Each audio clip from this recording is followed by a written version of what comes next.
A warm welcome to everyone. So what are we going to learn today? We are going to learn how to take blood pressure at homes. A very simple thing that you are doing it on daily basis, but how accurately are we doing it? That is important because hypertension per se is the single most important independent risk factor for multi-organ dysfunction. It's important for the screening as well as to know the effectiveness of your treatment. I will tell you the protocol for blood pressure monitoring, how, when, and how often you should take it. Let's start one by one. The first key component, your instrument has to be validated and well maintained. The environment has to be quiet with adequate temperature. Correctly position the person. Let the patient relax at least for 5 minutes without talking, without moving around. The person should be seated with a back rest. The feet should be flat on the ground, not cross-legged. The arm in which the BP cuff has to be there should be supported with the help of a pillow or on a table at the level of your heart. It should never be hanging down. Please ensure no teas, no coffees, no caffeine, no exercise, no smoking. 30 minutes before blood pressure measurement. Ensure that the person is not talking.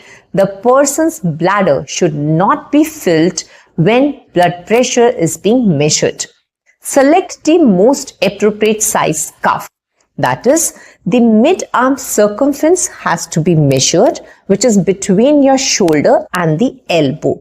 Select the cuff's inflatable length to be 80 to 100% of this mid-arm circumference, and the width that it covers has to be 40 to 80% of the mid-arm circumference. If overlap, select the larger size cuff. BP cuff should always be on a bare skin. Shirt sleeves should never be rolled up. Another very common question is where to put the cuff. It has to be 2 centimeters above your elbow, and it has to be tight enough that only one finger can snugly get into the lower as well as upper border. If for the first time you're measuring your blood pressure, then take it in both the arms, and for the reference purpose, select the higher blood pressure.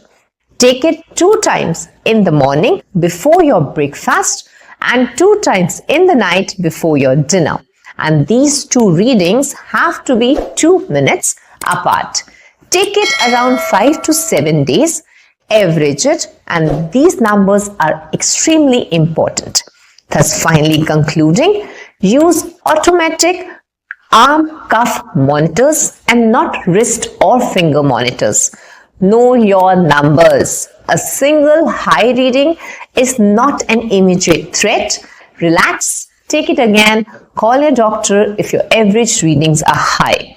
But if the blood pressure is more than 180 by 120 millimeters of mercury with symptoms like chest pain, shortness of breath, syncope, blurred vision, imbalance, slurred speech, immediately call the emergency ambulance.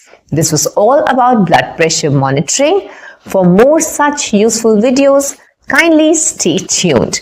Thank you. Let's inspire each other. Let's heal each other. Stay blessed, stay healthy. Good day.